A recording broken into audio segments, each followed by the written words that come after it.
lonely. I can fix that.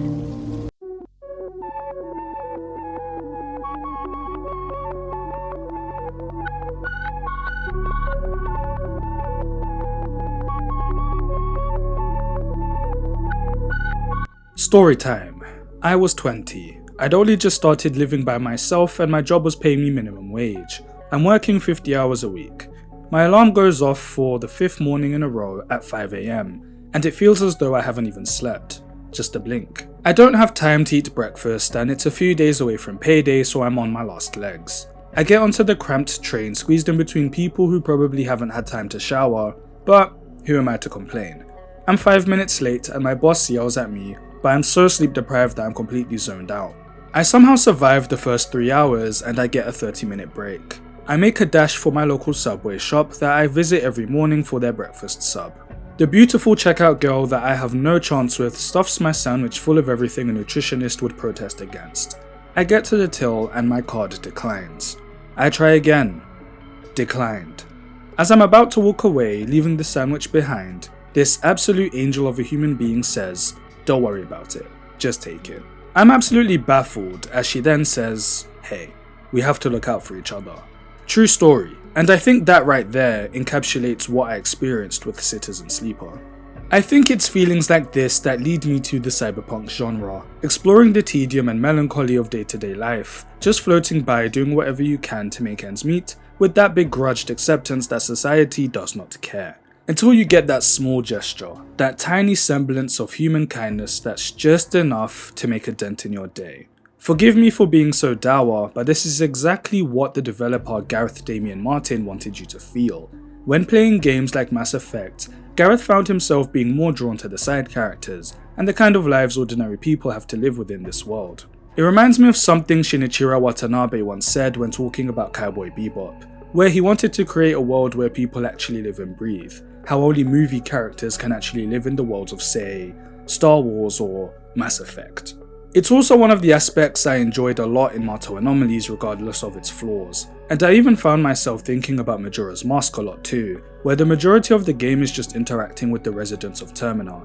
Gareth wanted to capture that feeling of people coming together in small glimpses, while the isolation still remains, as at the end of the day, we're still on our own struggling to get by. The fleeting moments of honest interactions you can have with, say, your Uber driver, your bartender, your barber. Maybe you had that one colleague you really got along with and had some of the deepest conversations ever, but one day they leave and you weirdly never see them again.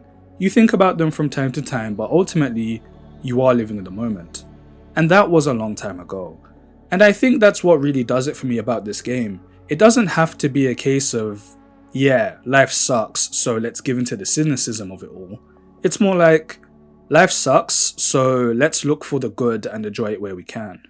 And I do think that the cyberpunk genre is perfect for that. Citizen Sleeper wears its influences and cyberpunk tropes on its sleeve, and in the best possible way, and it captures why I love games as a storytelling medium, because it tells its story no other form can.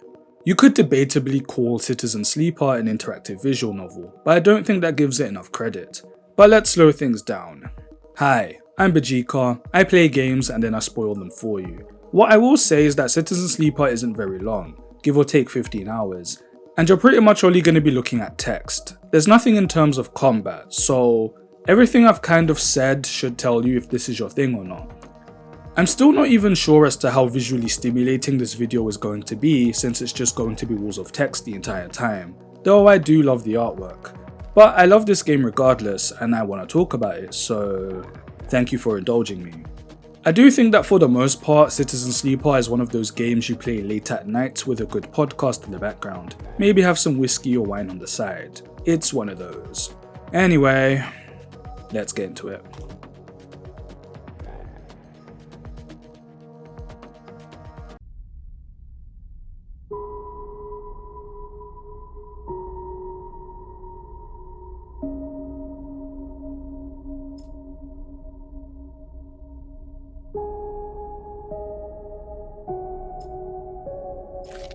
Upon loading the game, we have a choice between our 3 starting classes: Operator, Extractor, and Machinist. All this does is decide what perks and drawbacks you start with, but by the end of the game I had all of my stats maxed out and all perks unlocked. So this isn't a hard lock-in, it's just a soft beginning, so don't worry too much about giving yourself a hard time.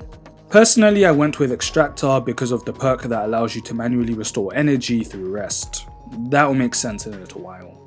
We wake up, blinded by darkness. The space is cramped. We try to get a feel for our surroundings. There's a delay between our thoughts and our actions, as if we're just puppeting or steering a body that's not our own. As our memories slowly come back, we realize why. We sold our body. Our consciousness was transferred to this artificial shell. We were promised a new life off-world, the trade-off being that we needed to inherit this sleeper body in order to do so. It was a trick. They just wanted to own labourers, while our owners lived a good life. It seems as though we traded one prison for another. There's no point trying to feel nostalgic. We left our original selves behind.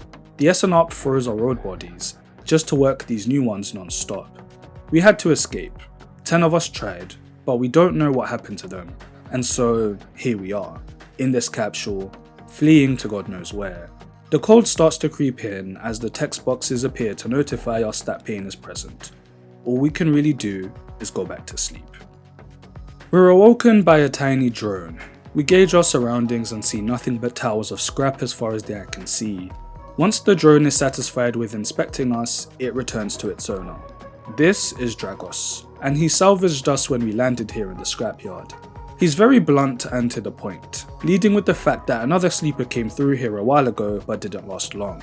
We inquire what happened to them, but he ignores our question. Instead, he talks at us about what we are. He won't ask why we sold our body to a corporation, but deep down, we know why. As we try to think back to our life prior, these don't feel like our memories. We are no longer this person. A copy. Software.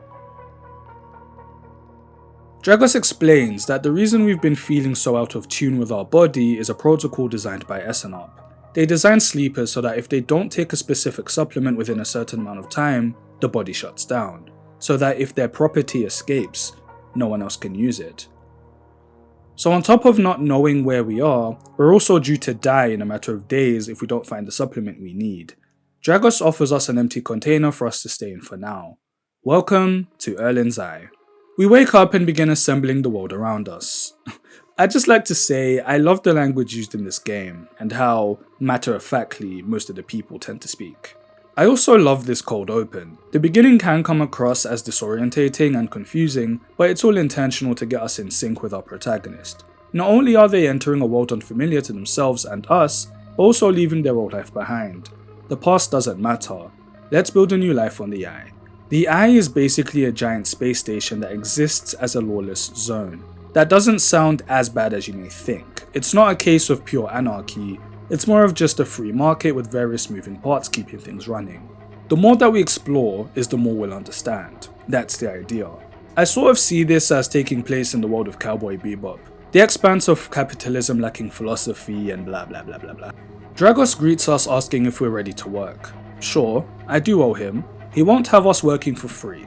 He'll toss us some chits, the currency used on the Eye for each salvage job we help him with. He states that he's very hesitant to ask for help, even going as far to say that it would be better for a sleeper to just move on, but he's a little desperate for an extra pair of hands since he owes somebody a huge debt, so I spend my day helping him, breaking down ships and other large hunks of junk, trying to salvage whatever materials we can. After a long day of hard labour, we return to our empty container, exhausted. The following morning, we wake up to find ourselves floating above the space station. It's beyond astral projection, and more as though our body is trying to kick our consciousness out. We scramble at the thinnest tethers possible in order to yank and force ourselves back into our shell. This is the result of us not having taken any stabilizer in a while. I figure that once I finished helping Dragos pay off his debt, it will be time for me to explore the Eye to see if I can find any. And we also haven't eaten in a while, so we're starving too. Despite being a sleeper, some aspects still operate in human capacity for the sake of synchronicity. Lucky for me, I have the sunbathing perk to restore my energy. So let's talk about your 3 core survival mechanics: condition, energy, and dice. Your condition is basically your health meter. Day by day it slowly depletes. If it reaches 0, I actually don't know, I assume it's a game over or death. But basically the only way to restore it is with stabilizer, and it will then deplete and rinse and repeat. So it's a constant ticking clock. On top of that, How full your condition bar is will dictate how many dice you have at the start of each cycle. Since we're in space, there's no daytime, so we measure time in cycles. At the start of every cycle, you'll roll a bunch of random dice rolls.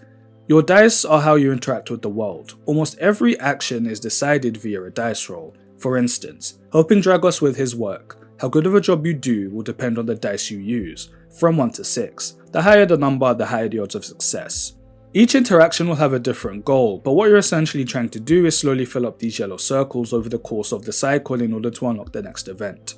By default, you start each cycle with 5 dice, but the more your condition depletes, the less dice you'll start with, which means it will take you longer to complete certain tasks before certain deadlines. Yes, quest lines do expire. For instance, if you're unable to help Dragos salvage enough to pay back his debt, it will spell bad news for him. As if we didn't have enough things to worry about, let's talk about energy. Essentially your hunger meter. When this is fully depleted, your condition meter will drop even faster. And if you don't think we have enough problems, there's more coming, don't worry. We finally finish helping Dragos pay off his debt as he brings in the remains of a giant ship, the Winter Light. We feel a disturbing curiosity about it, questioning if we arrived here in a similar fashion, if our vessel was just as destroyed and wrecked. We hadn't thought about what might have happened to our ship along the path to get here, how it even got here. Was it a coincidence, or was there something more to it? Regardless of our racing thoughts, Dragos states that dismantling it is a 2-man job, which will take several cycles, so we have 2 choices. We can help him dismantle it, or we could try to explore it, seeing if we can form any connections between this ship and our arrival. But as said before, we have numerous cycles until Dragos has it fully dismantled, so there isn't too much of a rush. Personally, I think that in the meantime I should look for a doctor to see if there's a way I can get my hands on some stabilizer. Let's explore the marketplace. After some wandering around aimlessly, we stumble upon a small food stall run by Emphis, who makes a humble living cooking fungus and veggies. We're hesitant to approach at first, but his eagle eyes spot us and invites us over, offering a free meal. He's intrigued by the fact that we're a sleeper and is curious to hear our story. He encourages us to stop by again and speak to him some more, though next time we'll have to pay. So thankfully we now have a place to eat, though that also means we now need to regularly do our jobs to afford it, which is fine since we have employment at the scrapyard. We also hear rumours of a doctor operating within the slums, and slums is correct. The buildings here are semi-functional and falling apart. The corridor outside the doctor's quote-unquote office has flickering lights and a long line of people. The gang enforcer at the door, equipped with a full exoskeleton suit, gives us a stern look as we get the gist to be on our best behaviour. Either that, or he doesn't like the presence of a sleeper being here. We can only guess. After what feels like an eternity, it's finally our turn. We enter and meet Sabine. They tell us to sit and begin their inspection. When finished, they ask how long I've been on the station. I don't answer, but there's no fooling them. They can see the condition we're in and that we're falling apart. Sabine is very firm, yet kind. They refer to our body as a frame, as SNARC likes to call it. That sounds like such a slur. So by now you should notice a little pattern. The people on the eye are very quick to point out and remind us of what we are, that we don't belong, we're out of place, we're an outsider. Depending on who's speaking, it can be derogatory, but it can also be them just speaking objectively. We are a sleeper, and it's a matter of fact. And the funny thing is, we don't even have a name. At no point, we're just the sleeper. Sabine gives us the rundown of how this part of the eye works. Yatagan are the gang that run the slums from a section of the eye called Low End. Somewhere we can't access just yet as we need to pay an entry toll, which I can't afford right now. Yatagan gave Sabine the space to work, but they take the profits, and Sabine's main role is to look after their enforcers, who all have augmentations, Deus Ex style, enhanced strength and vision and whatnot, hence one of them standing guard outside. The stabilizer we seek is only produced by SNARC, so there's nowhere to actually find it on the eye, but Sabine will see if Yatagan's smugglers can get some since they have a large network. No promises, but it's better than nothing. So all we can do is wait. Another cycle passes as we awaken to another out-of-body experience, though this time, something's a bit different.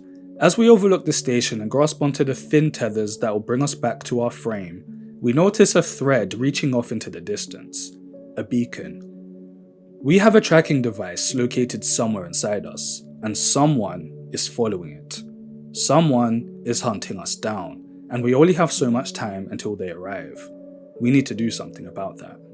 With desperation, we return to our shell. I have it in mind to spend the cycle exploring the winter light in the scrapyard, but as I'm making my way there, somebody is waiting for us in the hallway. This snarky, cheeky, lovable scamp is Feng, a Heavenage employee, the Administration Association for the Eye, though he's with the Maintenance and Systems Department. Through Feng, we get a lot more exposition. Heavenage was formed as a response to Solheim, the founders of the Eye that don't exist anymore, with Heavenage taking its place. He's noticed some unusual activity on the network and wants to utilize our ability to explore said network.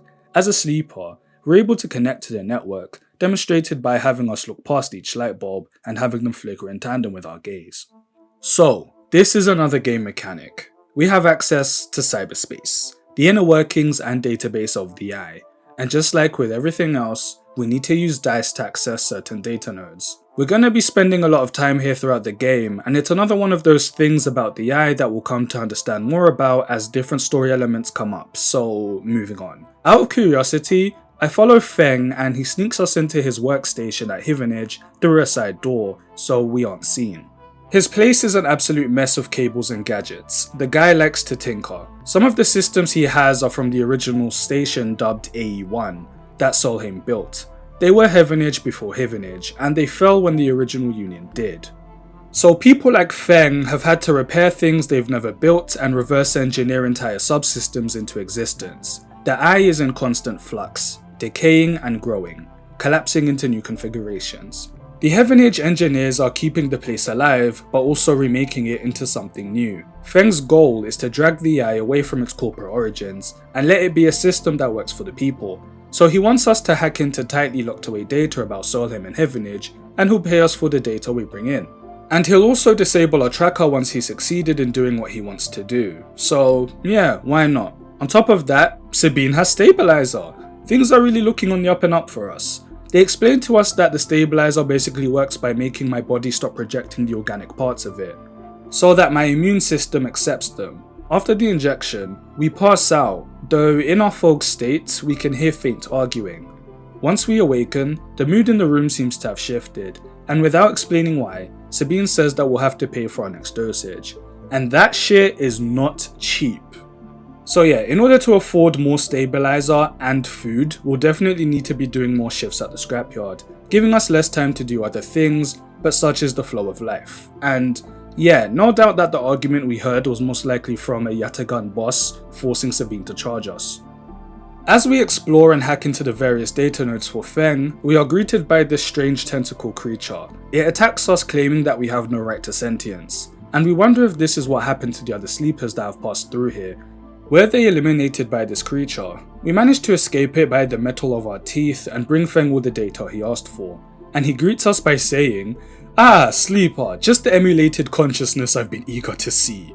Wow, how many different slurs is this game gonna have for me?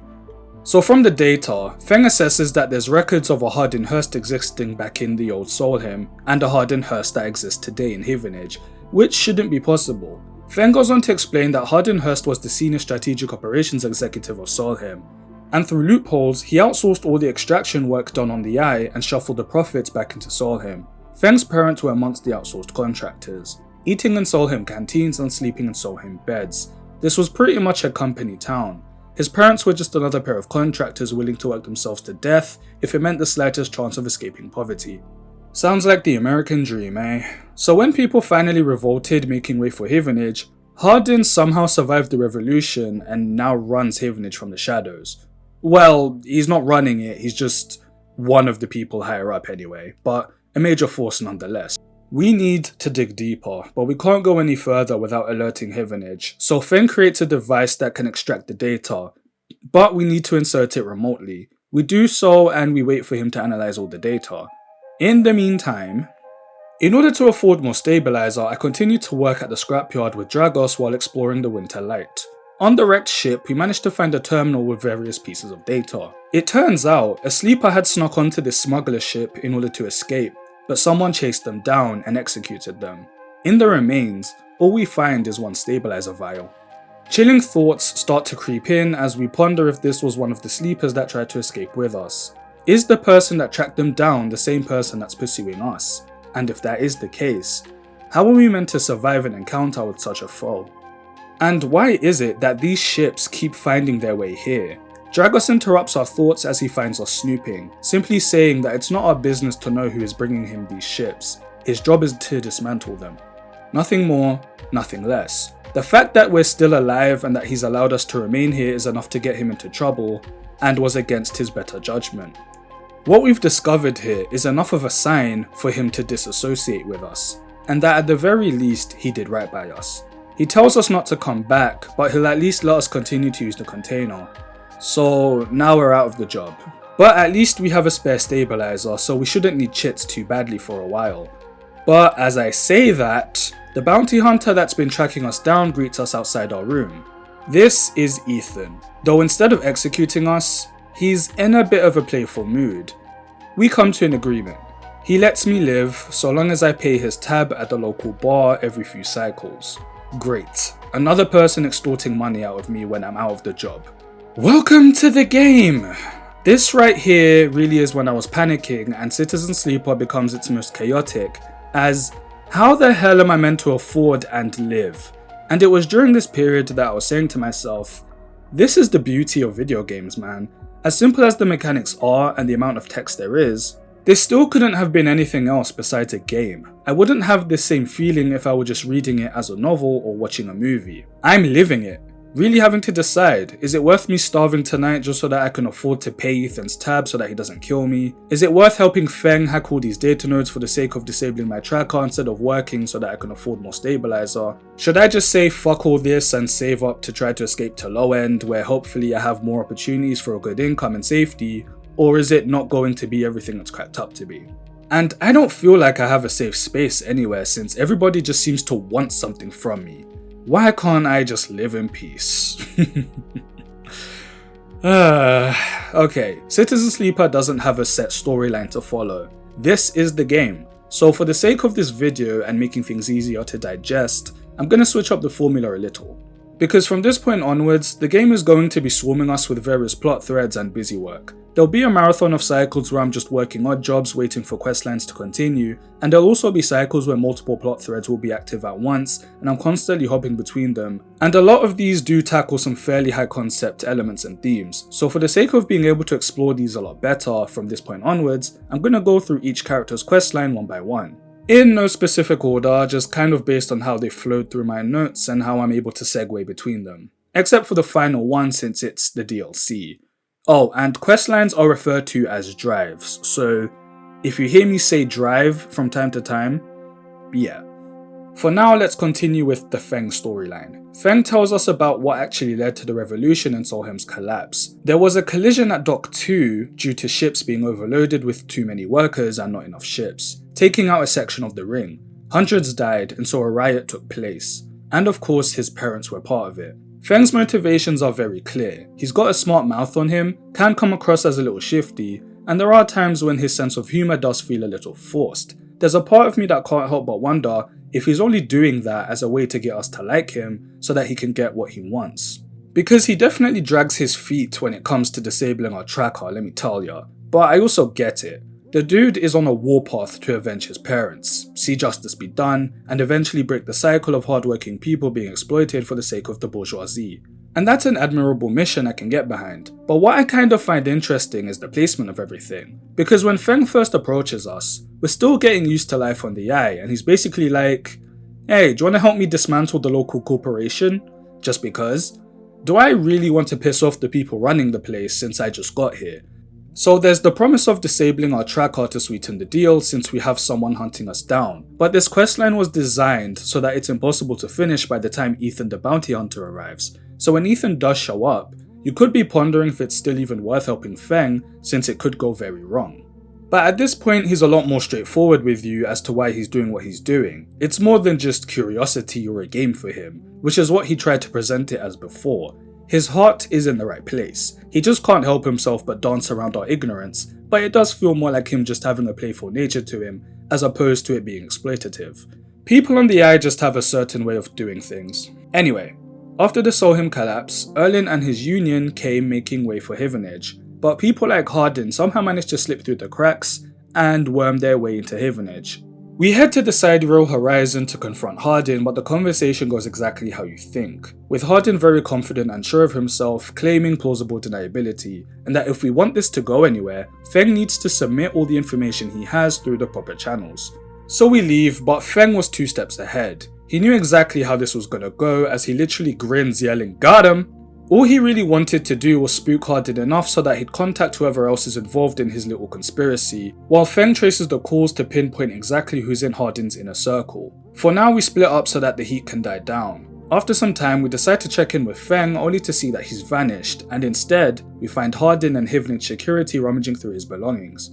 Hardin tries to convince us that anything he's ever done is for the betterment of the Eye, and how everything here was earned through hard work and diplomacy. You sound like Walter White, man. But without him actually saying it, I'm getting the vibe that Hardin is one of those businessmen that operates on the logic of someone has to suffer for someone else to succeed. It's the balance of the universe and all that, so he's steadfast in his own ideology, believing himself to be doing nothing wrong. It's a scary person to have in a position of power, but can we living in the West even really argue? He ends his speech by telling us to turn in Feng, even though we don't even know where he is, though on our way out, we find a box with a model penguin saying, "Take me to Tambor." Where is Tambor? Hell if I know. A lot of the character drives get postponed until you've unlocked the next part of the map. In this case, we need to get to Low End, which at this point I can afford, so let's mosey. Spending enough time exploring the Low End will lead us to Tambor Tea House where Feng is working? He asks how we found him. We mention the penguin and he seems a little confused, saying that he didn't leave it for us specifically. To my knowledge, this comment is never paid off, so I'm taking it as he never intended for us to find him? So were you just gonna ditch us? And he brushes past it so quickly just to get back to business. So I guess, yeah, our relationship is just a partnership of mutual interest, so I don't feel any type of way about it. I'll just assume he would have come back once he'd accomplished what he needed to do, but he could have at least gotten rid of my tracker before vanishing. Like, haven't I done enough to earn some trust? Ugh, whatever. He has a device set up to pick up anybody with a digital signature that Hardin contacted after the confrontation. Feng wants us to do deliveries for Mingi Express to get close to as many people as possible, which should eventually have us be within range of somebody matching those signatures. After spending enough time working as a delivery boy, we succeed in picking up their signatures, so Feng gives us more Ripper worms to extract data where we find messages between Hardin and a company called Conway Extractions, revolving around the Wastes, an area that Erlin couldn't claim after the revolution because it was so out of reach and cut off. The only way to access the Waste is past an area called the Greenway. We should check it out. And he also mentions, I haven't forgotten about your tracker, by the way. Oh, shut up, man. Feng runs scans, seeing that there's an underground facility at the wasteland hiding a dozen Conway machines. But for what? Who knows? Not to mention the Waste is disconnected from the cloud, so not even a sleeper can access the data through cyberspace. They're hiding their tracks well, so not even other Havenage employees would know. So the plan is for Feng to infiltrate the underground facility so that he can extract the data manually, while we remotely disable any security protocol. So yeah, he's officially putting his life in our hands, because if we don't disable them and he gets caught, it's game over for him. It's a tense period, it takes a few cycles and we're relying on dice rolls, but I don't mean it's tense from a gameplay perspective, but just the situation alone. When we succeed, we're able to hack into a conversation between Hardin and Conway. Their plan is to reclaim the old station and create another Solheim. People working just to feed the profits back into the company. As they talk, we think about their colloquialisms and how they talk about people as if they're objects and tools to be used, and how we as a sleeper seem no different when other people look at us. Debatably, does Feng see us any differently? We send the data out to every system, Hardin gets arrested by Havenage security and his operation dismantled. Our final conversation with Feng has him saying that Hardin's biggest flaw is that he believes in systems and not people, and that workers like himself will always be here to keep the Eye spinning. This reminds me of that one scene from The Office. Manager doesn't fire people, he hires people and inspires people. People, right? And people will never go out of business. Definitely one of my favourite episodes. He finally disables our tracker and it transmits to SNOP that we're dead. We laugh, hug, and talk about going out for a drink as I reflect on being lucky to have such a friend. And I hesitated for a moment when this line popped up. I don't know if I like it when I'm being told how I feel about a character or the situation. This was the only time I had to ponder it though, because the rest of the time it works beautifully, but yeah, while I was keeping Feng at an arm's length due to his nature, that final act of him putting his absolute trust in us did seal the deal of us becoming friends. He just has a one-track mind and refuses to fail in his mission to avenge his parents, but to also make sure that people who exploit others are brought to justice for the sake of blue-collar workers like himself. He just has too much of a smart mouth for his own good. So it's funny how it was his likability that made me so standoffish with him, but it came full circle. As for Hardin, he works, he's written realistically enough, nothing over the top, just cold and calculating enough for me to hate him. So I mentioned how Feng disabled our tracker, so this is where I'm going to talk about Ethan's drive, since there's some overlap. Plus I think this is the only storyline I discontinued, unless there's one that I missed, but anyway. So we get to the bar to pay Ethan's first tab of 58 cryo. Okay. That's actually not as bad as I thought it would be. I was legit scared it was going to be over 100. But this is the first of many, so as we do, Ethan basically mocks and berates us in front of the entire bar, pretending to pull his gun out and make like he's going to shoot us just to exert his power, but just drunkenly sits and says that we'll never be able to escape him because our body will always betray us since it isn't our own. He'll always know where we are. Those are some harsh words, man. Though I suppose karma's a bitch, because after the next few cycles, we return to find Ethan so drunk that as he berates us again, he drops his gun. We grab it first and point it at him. Ethan seems to be getting some sick thrill out of this situation, even edging us on to pull the trigger. But I hesitate and he swiftly subdues us and gets it back. He's decided that he's prolonged this enough and is about to follow through with killing us until he realizes that SNOP have actually cancelled the contract. He's outraged. Furthermore, the bartender managed to confiscate Ethan's gun and now has it pointed at him, demanding he leaves, which he does, claiming that he'll kill us all one day. First of all, big up the barkeeper, but the only thing in my mind is why SNOP cancelled the contract. We don't get an answer to this for a while, as we won't be seeing Ethan for a few cycles. Funny enough, I actually ended up forgetting about him until he shows up on our doorstep one day looking like a stray puppy. SNOP gave the contract to someone else. They'd cancelled all of their bounty contracts to instead get their in-house assassin to handle them. Apparently, this is also the person that killed the sleeper on the Winter Light. Love that plot thread coming back, and it does make me nervous. Ethan being out of the job offers to be our protection, but at a cost. Since the commotion he made at the bar, the owner is now extorting him, even holding his gun for ransom, so Ethan needs to work at the bar to clear his debts, and he wants us to help as well so that he can clear his debt much faster. Karma's a bitch. Now I should tell him to piss off, but our options at this point are working with Feng to disable our tracker, or to clear Ethan's debt so that he can protect us when this new threat arrives. Now this was the point of the story where we'd only just bumped into Feng at the tea house and I wasn't quite sure how to feel about him ditching us, so I decided to just entertain them both until one had resolved. But I will say that this story beat is perfection. We're stuck between two guys who we aren't sure we can really trust. Feng is a lot more likable, but Ethan at the very least seems more reliable. He's a lot more straightforward with who he is.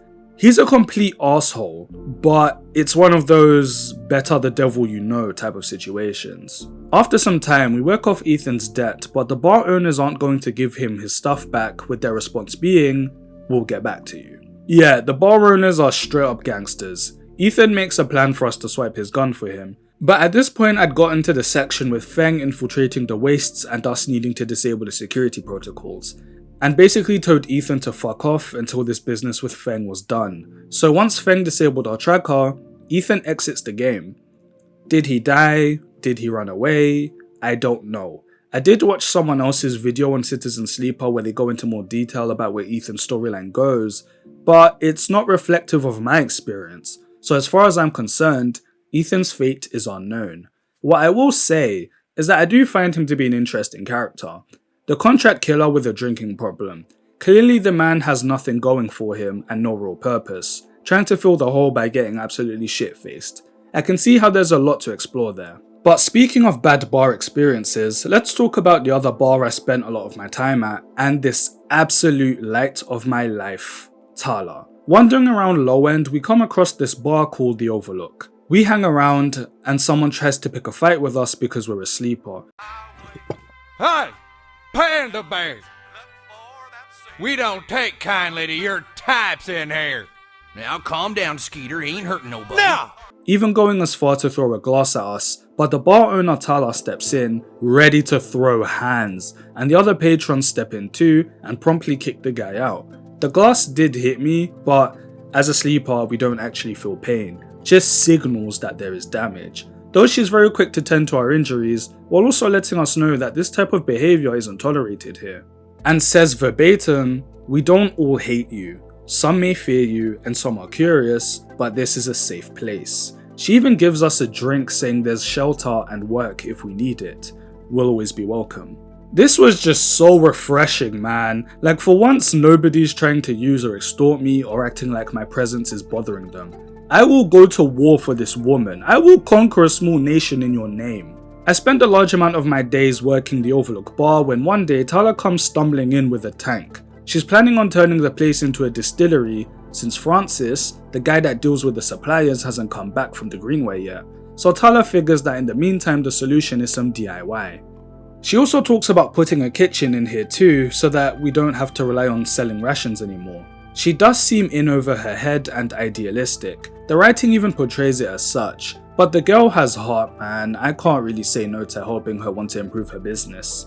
So we spend a good lengthy amount of cycles helping her put the distillery together. Unfortunately, we're missing a vital step, the key ingredient in making a particular drink. Girole? That the Overlook is known for. Since we have no way of acquiring the mushrooms since the ones grown at the Greenway are all taken by the in-house distilleries. The solution Tala comes up with is to simply grow our own mushrooms, which we can do by acquiring spores from the Greenway and bringing them back. Getting to the Greenway is a similar situation to Low End where we need to pay a toll, though in this case it's more because we need to pay for shuttle access. The Greenway is disconnected from the eye, so you can't actually get there on foot, and it's expensive as hell to get a shuttle. I only managed to even be able to afford getting there thanks to another character drive, which I'll get to in a bit. But the Greenway is exactly what it sounds like. It's more or less a giant biodome that stands within a wasteland, and let me tell you, man, we get into some wild antics out there. But we gather and return with spores. We plant them and wait for them to grow. We try the drink with Tala. It's very strong and bitter at first, but we dilute it with some water so it tastes better now. And I don't know why this little exchange is making me smile, as she then talks about how she and her father came to the Eye as refugees when she was small. He opened this bar so that they could create a life for themselves. He was going to name it Bantayan, but didn't want to scare people with such a foreign name, so translated it to Watchtower, Lookout, Overlook. She decides to change the name back to Bantayan, and we kink our glasses to the Bantayan.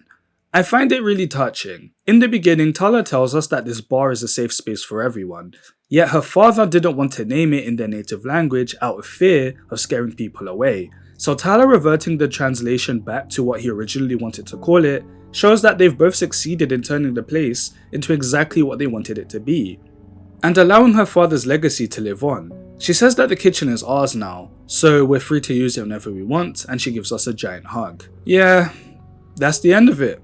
Just helping a kind-hearted young woman turn her business into a home and a safe haven for other people. It's a very warm drive. Any time that I spend with Tala just feels cozy, though I do find myself wondering whatever happened to Francis. I can't remember if that ever comes up or if we bump into him at any point. Oh well, this is a game that welcomes loose threads, I guess. For all those wondering whatever happened to Sabine the Slum Doctor, let's check in with them. So, as they said, I've been coming by to purchase my dosages. One particular day of buying stabilizer, there's a note attached. 207-F and Low End, with a passkey attached as well. We assume it's an apartment, so we go there to find that it's Sabine's apartment, We look around inside to find a message left for us. The note explains that Yatagan were meant to look after Sabine and keep Sabine hidden, though Sabine skips over the reason why. Okay, just real quick, the reason I'm continuously saying Sabine's name along with Yatagan's name is because if you haven't noticed, Sabine uses they-them pronouns, and I'm finding it tricky to explain the situation since I also have to talk about Yatagan, which is a collective of people. So if I'm continuously saying they and them, you may find it hard to figure out whether I'm referring to Sabine or Yatagan. Does that make sense? So yeah, I'm just going to continuously say Sabine or Yatagan's name, despite how clunky it sounds. Anyway, Sabine doesn't trust Yatagan anymore, so Sabine wants us to gather some data that can be used against Yatagan. We finish gathering data and send it over. We return to Sabine's apartment later to find a recorded voice message explaining that all the Yatagan Enforcer's implants are having their data recorded without them knowing. This is all courtesy of one of Yatagan's heads, Yannick. So Sabine is going to prepare to take Yannick down by exposing all this, so we wait a few cycles. After some time passes, we go to meet Sabine at their apartment, but instead, we're confronted by Rabia, a Yatagan lieutenant. I mean, I don't know, man. Yatagan ain't looking so bad all of a sudden. Sabine has vanished and Rabia is trying to track them down. She understands that our loyalty to Sabine comes from the fact that we need our stabilizer, but she doesn't see the need for us to be enemies, and she'll allow us to continue using the surgery to get stabilizer, and she'll even give us a discount. She kind of feels sorry for us that Sabine left us high and dry, so she tells us about Sabine's history of working for Essenarch. Something Sabine obviously kept in the dark from us. She doesn't tell us this for the sake of trying to get us to switch loyalties. She kind of just wants us to see the big picture and that things aren't so black and white. Yatagan aren't the big crime syndicate that we believe them to be. I mean, they are a syndicate, but more for the sake of... well, there's no laws here, so somebody has to be in charge making sure that things can run smoothly and people can get what they need, since Heavenage security only exists to serve Heavenage. And all of this that I'm describing is basically Rabia's outlook communicated to us.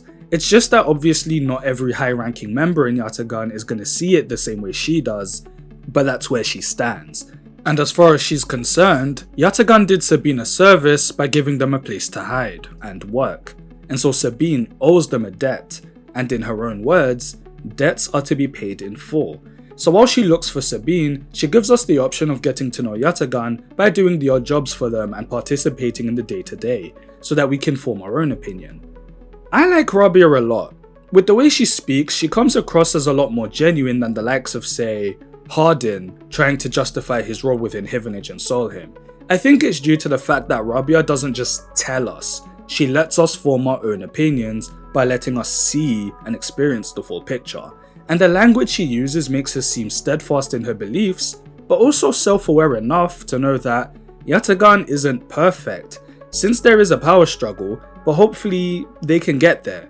She weirdly reminds me of a Yakuza protagonist. Like, you know you're surrounded by criminals, but damn it, you're gonna do your best. And funny enough, yeah, a lot of the jobs we end up doing with Yatagan are things like daily patrols to make sure low end is safe, helping local businesses with heavy lifting, logistics, even mechanical installations. Yeah, for the most part, Yatagan are here for the community. Has anybody watched Windbreaker? The anime that came out last year? It's reminding me of that, kinda. Sabine eventually reaches out to us through a tape recorder. They've been watching us somewhere from afar, wondering if we're being held captive too since they've seen us with Yatagan, and apologizes for dragging us into this with a reminder not to trust Yatagan. Sabine's been trying to locate all of Yatagan's properties. As to why, we'll find out soon. After some cycles pass, Rabia calls us to her apartment. We get a look around, and I love this as a piece of characterization. We see that her place is very simple and minimalistic. 2 stools, a terminal, punching bag, and some free weights. Literally Tommy's room from Power. Men really live like this and think it's okay. Well, here's a woman living like this. My room layout feels so vindicated. She's also not wearing her prosthetic arm. It's in a cradle near the terminal, and she's just like, updates. Nothing to concern yourself with. She asks us if our thoughts on Yatagan have changed, and whilst we're talking, Sabine crashes in and the two clash, with Rabia thinking that this was a planned ambush. It's funny because I kind of saw this coming, and I had a feeling that this would lead to us having to choose a side, with the other possibly dying, with the two struggling being the decisive moment. But funny enough, we kind of just sit back and watch, but then they stop fighting and decide to actually hear each other out. And I'm guessing this is why we had to have Rabia without her prosthetic arm, otherwise this would have just been such a one-sided ass whooping. Get up and take this ass whooping. Sabine reveals to us that though they worked on the Sleeper project, they were the one that leaked everything about it to the press and came here to escape. The only reason they didn't tell us about any of this is because they thought of us as their final friend and didn't want us to abandon them. And I wasn't sure how to feel about that at first. You know, the reason I lied to you is because I didn't want to lose you. As sweet as a sentiment as that is, and as difficult as it may be to get annoyed at you since you did go out of your way to get me stabilizer, I don't think it would have been all that difficult to say, by the way, I used to work for SNOP, but I abandoned them because I disagree with how they treat you. I'm trying to find a link between them and Yannick to take them down. I think there would have been room for that somewhere in the vague and mysterious messages you left me. Because now I'm left wondering, if not for this confrontation and Rabia forcing your hand, would you have even told me? That was my initial reaction, but after a few seconds I figured this is exactly what you probably came here to say, and you just needed the right timing. It's just one of those time and place conversations, and I guess you couldn't say much in those messages since you were in a rush and you just wanted to make sure all your evidence and chips were lined up first. I just would have preferred I couldn't find the right time to tell you as an explanation. But like I said, I can't be that annoyed given the fact that they did do us a solid by getting us stabilizer. Anyway, Sabine gives us the entire breakdown of the situation. Yannick is being paid by SNOP to use his enforcers as test subjects for their prosthetics, and his role was to get Sabine to fit them, but since they are untested, they could cause a person's body to fail, or at the very least cause significant damage to the body. Rabia seems to actually be following along with this, asking to see the data. And then we leave. For some reason, we just leave them to it and exit. I mean, I kind of wanted to stick around and hear this, but story-wise, we'll soon find out why the game wanted us out of the room. Rabia summons us without explaining why. When we meet her, she's with Yannick? And she endorses us to him, saying we'd be useful on the main ward. Yannick is just sort of like, yeah, he's cool. He can do what he wants. Then they shoo us out of the room. To me, it seemed clear that Rabia and Sabine formed some sort of plan and just didn't brief us. And alas, we get another recorder. And yeah, they're setting up a plan for us to earn Yannick's trust to get us into his office and find the data linking to SNOP. The two of them are having a hard time finding a relay because it seems to constantly be on the move. They also apologize for not having the time to brief us before setting up the meeting with Yannick. But what kept you so busy exactly? I really feel like you could have found the time to tell me. There's two of you, you know. And what exactly were you busy doing, We do some work around the main ward and eventually, Yannick likes us enough to send us to his office to grab some medicine for him. Whilst in his room we search around and eventually reach into a drawer which has a booby trap, but as a sleeper we don't feel pain. But there's nothing in there besides a bunch of cables. We ponder it for a while and come to the conclusion that Yannick's glasses are probably the SNOP relay since it's always on the move, with these cables being the link. We snap it and his brain overloads and dies. After a while, we rendezvous with the other two in Rabia's room as she can't stop hitting the punching bag. I think she's less angry about his death and more angry about the betrayal, saying there was hardly any of the old Yannick left since the augmentation had practically sapped his humanity away, while Sabine questions if SNOP are truly done with them.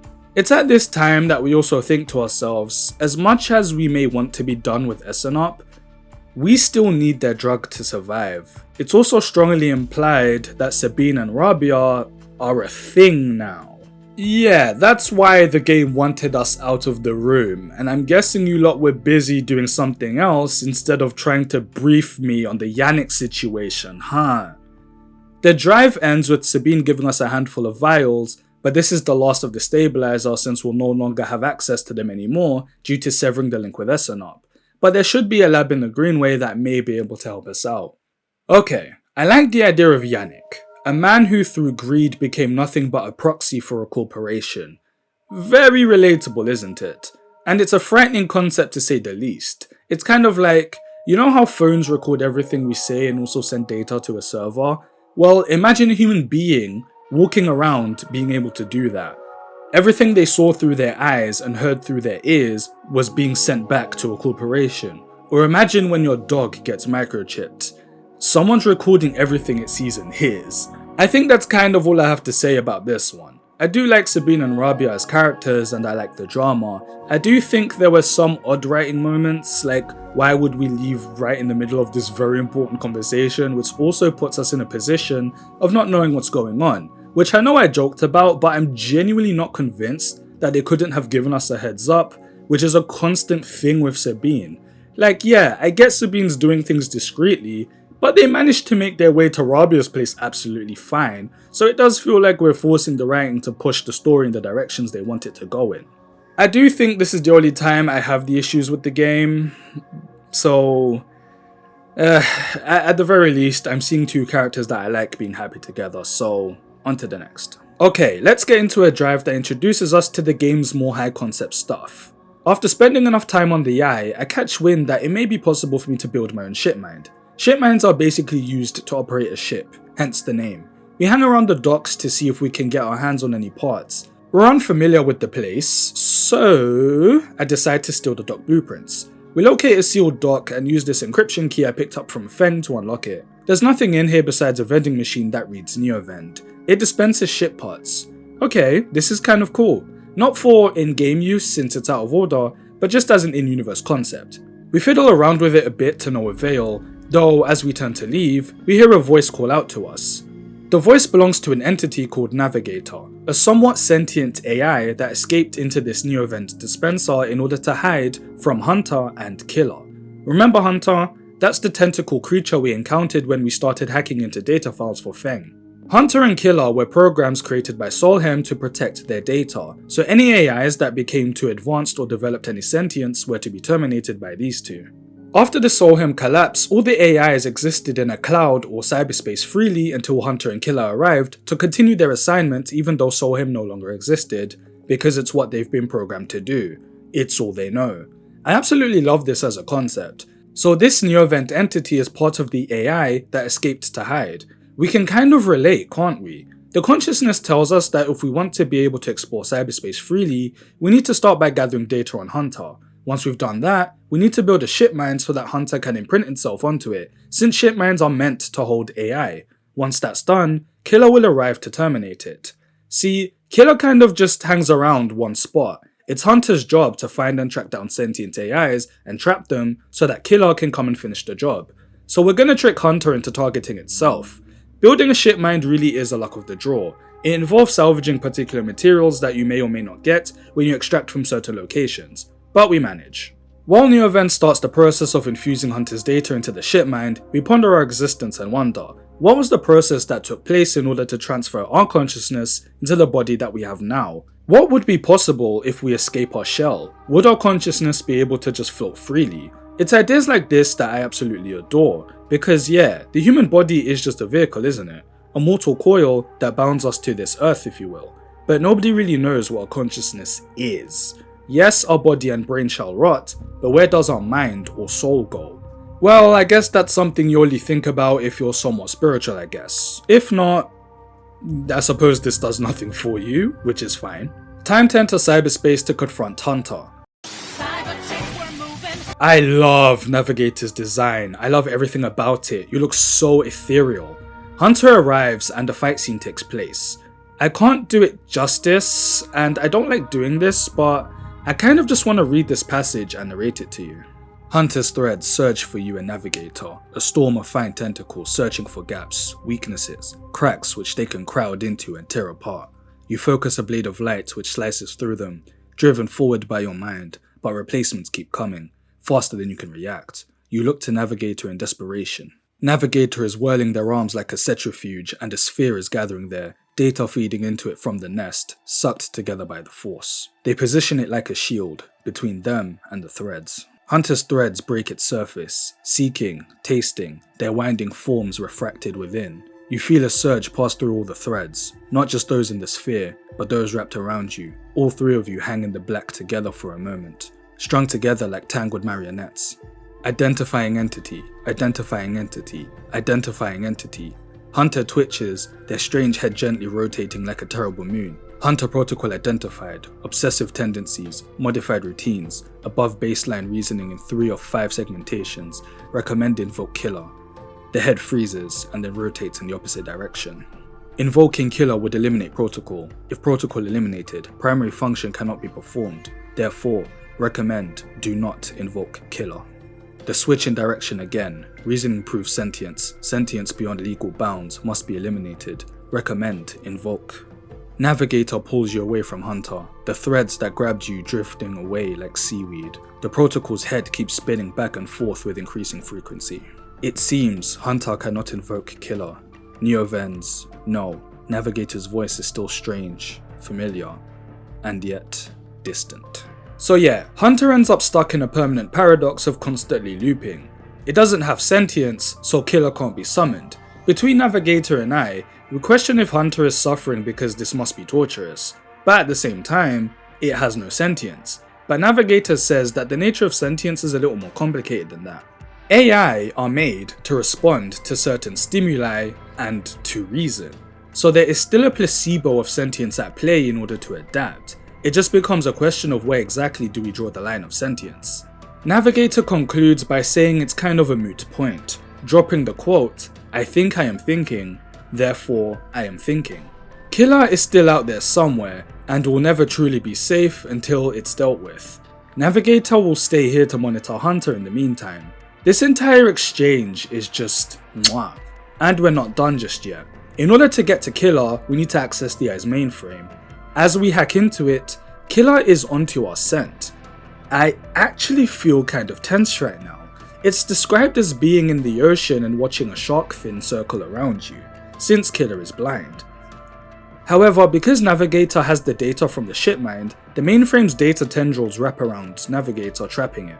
So even though Killer is blind, it'll eventually slice through Navigator, so we have 2 choices. We can either slice the tendrils, which would kill Killer, or slowly rewrap them so that we isolate the mainframe, so Killer would survive, but would exist on a completely different plane of cyberspace separate from the eye.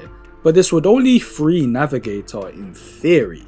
You may be wondering why we'd even think to try that, but it's all based on how you feel about the conversation we had before about sentience and AI. If you consider Killer to be a living entity, you may think that it's worth not taking its life, and even then, you may be questioning if it even enjoys its existence. I figure if I can preserve its life, then why not? Navigator questions our decision, saying that Killer was programmed to kill. It's not exactly going to be able to do anything else. It's not going to develop a new lease on life because we spared it.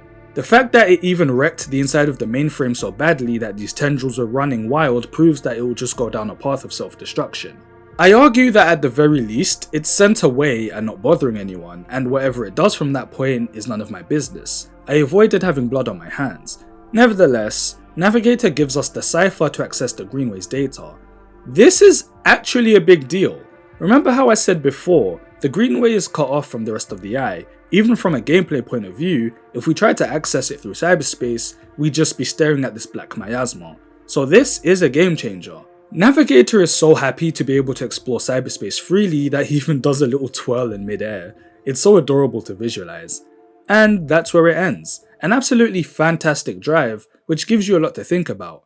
I really felt for Navigator and the other AI that logically didn't want to die, but we could interpret it as them being afraid of these somewhat existential beings until we came along.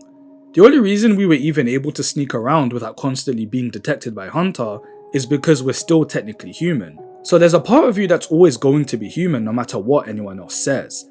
But we're able to step into a completely new existence amongst these AI. Could we join them? Let's take some time to unwind a little and spend some time with Emphis, the friendly neighborhood fungus chef. Emphis's drive is fairly simple. All we need to do is gather some mushrooms from the Greenway and bring them back so that he can make a new dish. From that point on, it's just some humble and pleasant heart-to-hearts after a hard day's work. During our meals with him, we tell him everything. How it feels being an emulated consciousness, the out-of-body experiences we have, the delay between our thoughts and action, the immunity to pain, all this while being reminded that our taste is simulated. One day, Memphis decides to tell us a story instead. He used to be in Conway. Yes, that Conway, the same group that Hardin was trying to do business with. Memphis's scars on his arm are from an exoskeleton arm. Not a bionic, but more like the arm piece of a power suit that were attached to him. He and some others joined Conway with promise of work. The exoskeleton arms would mostly be used for heavy lifting and extracting of the like, though the exoskeleton arms wound up being mostly defective, so they were discontinued. So he and everyone else were all made redundant and sent back to their colony, being told to make something of themselves. But their colony had nothing to offer them. A lot eventually died off due to various illnesses, so a few of them bribed some passing spaces to take them into orbit. The reason Memphis loves exchanging stories is because, through telling stories, people never die, and he refuses to let the stories of his old friends die. We leave in silence. We both feel a little more empty and a little more full than before. Not only a beautifully melancholic exchange, but it also gets you thinking about how much Memphis can probably relate to us. We did the same. We signed up to an organization with promise of a new life. What would have happened if the sleeper program had been defective? Would our consciousness even be able to go back? What if it failed in transferring in the first place? What would that mean for us? Memphis also reached the eye the exact same way we did, and heck, with all the time I spent at the Bantayan learning to cook and brew alcohol, we're fulfilling the same role. Though here's the catch. Memphis tells stories to immortalize his friends, but we don't even remember ours, the people that we escaped with. Nobody will remember them, and people die when they're forgotten. Every so often we visit the loading dock to see what's available for purchase or if there's any work to do. On one of our visits, we're called over by this intimidating mercenary, Ankita, who's willing to pay us to help her carry plates to her ship. On the way, she talks aloud as to the fact that everybody on the eye seems to only ever be interested in doing anything if they get something in return. She's also very quick to let us know not to try anything funny because she's got a quick trigger finger, only to immediately apologise, claiming that she's not usually this on edge. If I hadn't said it before, Citizen Sleeper is pretty good at summarising everything about a character within the first few exchanges. You can tell rather quickly that even though Ankita is rough around the edges and a bit rude, she does mean well. She's currently stranded here due to someone stealing her ship mind and her crew abandoning her. Once we've brought everything over, she pays us and offers us more work by way of us returning to help her fix her ship. Though it turns out that the core is completely destroyed. She's about to give up in frustration, but we tell her we're more than capable of building one. She's very hesitant to believe us, but decides to give us a large sum of chits to help get what we need. She warns us that if we do a runner with her money, she'll track us down. I think it speaks a lot to Ankita that after being betrayed, she's still able to trust us, and it says a lot about her. That's why she's always so quick to dish out threats, because she's too trusting. Am I making sense? What's doubly adorable is that she talks to her ship the way some men talk to their cars, named Amber and everything. We managed to build a core and give it to her. She's so excited, saying, "Look Amber, the sleeper brought you a core. You're so adorable." On top of that, she's figured out who it was that stole her ship mind. It was in fact her crewmate Ashton, due to his past being the last to be activated on the ship.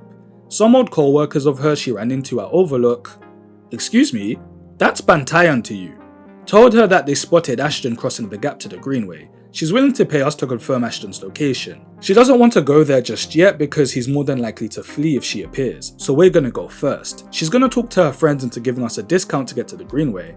So yeah, it was through this that I was able to afford going there without breaking bank. Once at the Greenway, we follow a trail. While looking for Ashton, we spot a broken sleeper next to a container. It could possibly be one of the others we escaped with? As we're thinking about the possibility, Ankita arrives ready to confront Ashton. It turns out that Ashton stole the ship mind in order to save the sleeper that he's fallen in love with. Keeping the sleeper attached to the ship mind is the equivalent of being on life support, but it's basically a vegetable at this point. The two skirmish, resulting in Ankita killing him and unplugging the sleeper. We lament Ashton and the sleeper's death with Ankita. She stands there over the corpse of her once dear comrade, and we decide to leave her be. We give the dead sleeper one last look as we lament the broken object. I'm just thinking about the idea of a sleeper being in love. It's never made clear if this was one-sided from Ashton or not. Did he just see the sleeper and fall in love? Was it reciprocated? Was he delusional? We'll never know since we never get the sleeper's account of things, but I do love that, because it leaves the whole thing ambiguous and makes me wonder if sleepers are even capable of love, at least romantically, because interestingly enough, we don't form any romantic connections in this game. We definitely form strong bonds and do develop love for some of the characters we meet, but more in a familial way, and I find that very beautiful.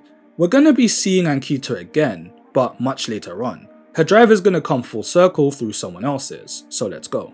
We explored the work base hoping to find more money making opportunities and stumble onto Bliss the ship mechanic, a hard-working, energetic woman who's just trying to get by. My kind of vibe. The way things work here is that the bays all bid for contracts and Bliss's partner skipped out on her, so she's looking for a new pair of hands along with an extra set of chits to help out her bay. Gotta spend money to make money, I suppose. We bid and wait a few cycles. One morning we wake up to find Mortis, Bliss's assistant, at our door. He comes to tell us that Bliss has a job for us. The dude comes across as very awkward, but hey, not everyone's good at small talk. Holy shit, we have 3 days to seal the leaks on this ship. This stressed me the fuck out, but we made it. We get paid for the job, but turns out Bliss's ex opened a back door to her account and stole the money, so she breaks the terminal to prevent it happening again. Is that how that works? So it was malware attached to the terminal and nothing else?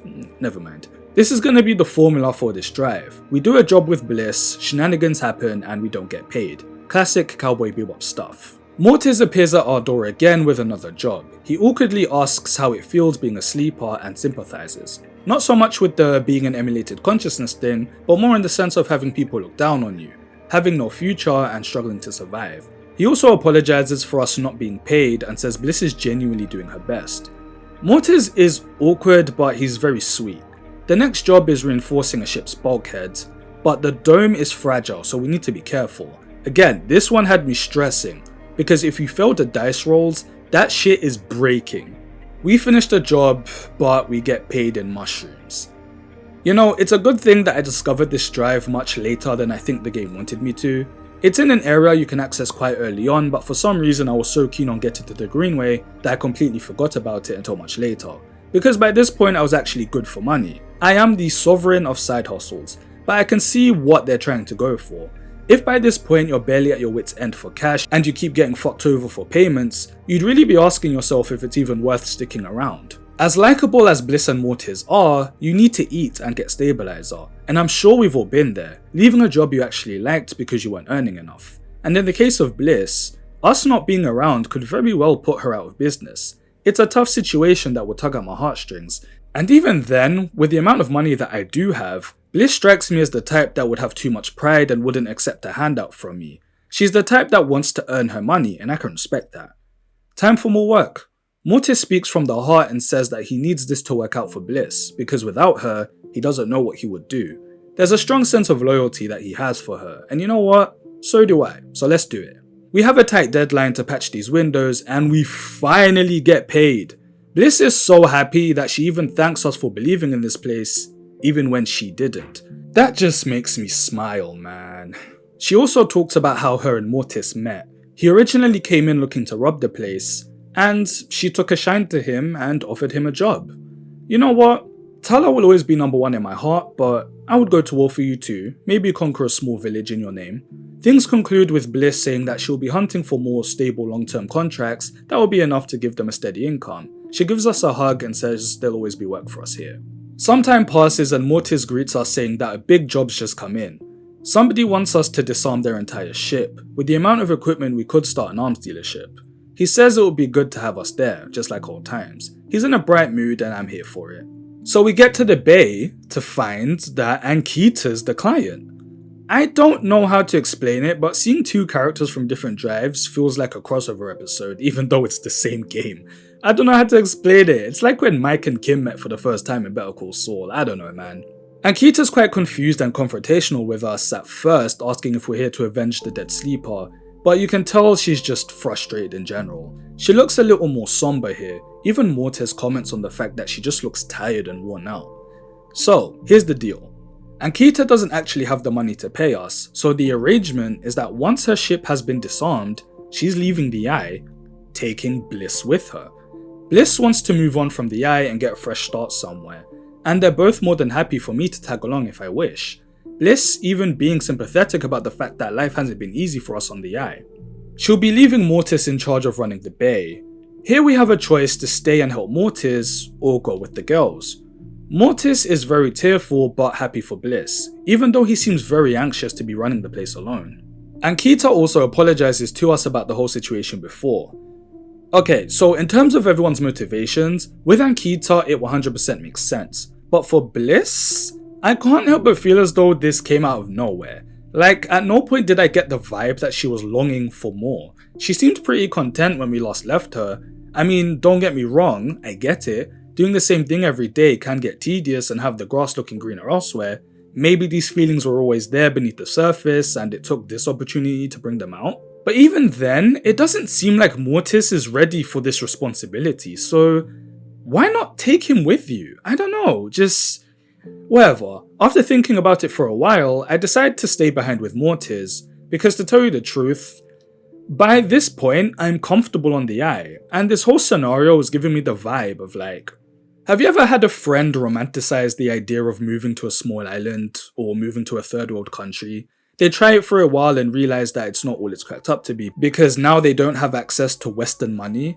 That's how this situation looks to me, and I feel like life is just going to be the same wherever I go. So the women leave and the credits play. So yeah, this is kind of it's a false ending, and I'll go into more detail about how these work when I discuss the next drive. So yeah, I've saved all the drives with ending credits for last, so these are the final few. Once the girls have left, it's rather melancholic. We figure the reason we stayed is because there's nothing out there for us, just problems waiting to be found.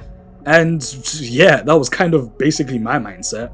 Running this place ourselves shall be difficult to start with, but Mortis and I agree to take it day by day. Time for my favourite drive. In the Greenway, we explored the biodome and meet this soft-spoken friendly woman named Rico. Here in the biolab, the plants are able to sustain themselves without anybody knowing how, so she would like us to help with her research. We gather some spores and grow our own plants. They seem to grow differently to everybody else's. Oh, there's a dorm here! Nice, we don't need to travel back and forth. After working here for a while, Rico goes into more detail as to how the biodome became a thing in the first place. Erlin had written the place off when he and the Union took over since he was disconnected from the rest of the Eye, so some of the old Solheim workers fled here. The Greenway seemed doomed when they arrived, but somehow survived. They thought it was thanks to their efforts to regrow and take care of the plant life, but that theory has changed recently. Rico believes that the ecosystem here is sentient. The plants will grow to suit the person tending to it. Some of the old members died from mold, but then the ecosystem produced mushrooms that had an antidote. So I decided to use the Sci-fi navigator gave me to access the data in the Greenway. Within the black flowing miasma, we spot a strange creature known as the Gardener tending to some strings and planting seeds. We're unable to communicate with it because we can't keep up. Instead, we pick up one of the seeds. The next time we speak to Rico, before we're even able to tell her what we saw, she has some news for us. She mentions that there was a sleeper that passed through here before, but she was unable to save them. We can probably infer that this was the sleeper that Ashton fell in love with. Anyway, the reason she's saying all this is because the biodome produced stabilizer for us. The Greenway isn't speaking to her anymore, only to us, so she'll grow stabilizer for us. All we need to do is bring cubheads as seeds, and in exchange, she wants us to tell her what the Greenway says. She regrets not being able to help the other sleeper and wants us to be happy and comfortable here. Let me tell you guys one thing. This point of the game is where I entered my Thorfinn farmer arc. I left capitalism behind and just spent my days taking care of the biodome with Rico. I literally have access to everything I need. I can grow my own stabilizer, food, there's shelter. I'm chilling. I'd only go back to low end and the like to check in with people. And Rico is a sweetheart. Part of me wants to just stay here and keep her company in her final few years. But let's get into that. Now we can plant the seed we got from the Gardener. The seed grew into a crown. Rico inquires if the Gardener had something similar shaped like this on its head. It's more than just a crown, it's made of conductive wires. We recognize it as something very similar to what we were wearing before our original body was frozen. It's an interface. It was made so that we can communicate with the Gardener that's responsible for this place sustaining itself. The Gardener is summoning us. We wear the interface, but just before entering cyberspace, Rico says that she will hold our physical hand the entire time. If we want her to remove the interface, just give her hand a gentle squeeze. The black miasma passes around us now instead of engulfing us. From a distance, we can still hear Rico excited and asking us questions. We can't respond, but we can tell that she's been waiting for the opportunity to speak with the Greenway for a long time. It's saddening that she can't be here herself, but will be her eyes and ears. The gardener speaks to us without looking at us or acknowledging us, its voice almost vibrating in our minds. It's excited to see us and deliberately left that seed for us to pick up. It says that the plants were afraid of us and didn't want us to be brought down here, but the gardener wanted to give us a choice nonetheless. And yeah, as we look around, every non-human being is here, networked, connected, and linked. This place is sort of like the astral realm for organic plant life. This is the self-sustaining ecosystem that allows the Greenway to thrive. They're safe and protected here, bound together as a chorus.